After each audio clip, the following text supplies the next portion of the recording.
Suderenku, skuad Persiraja Banda Aceh mengalami insiden tak terduga saat melakukan perjalanan menuju Jakarta pada Jumat 17 Oktober 2025.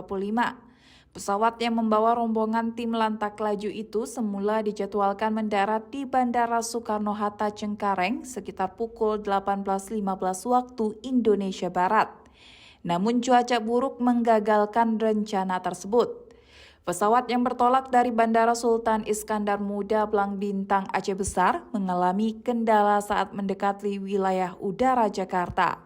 Menurut keterangan manajer Persiraja Rida Mahful Gidong, pesawat sempat 2 kali mencoba melakukan pendaratan di Soekarno-Hatta, tetapi kondisi cuaca ekstrim membuat upaya itu gagal.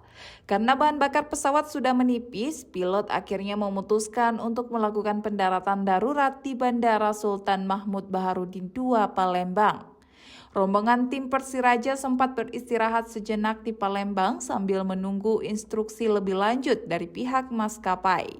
Sekitar pukul 20 waktu Indonesia Barat lebih, pesawat akhirnya kembali lepas landas menuju Jakarta setelah kondisi udara dinilai aman.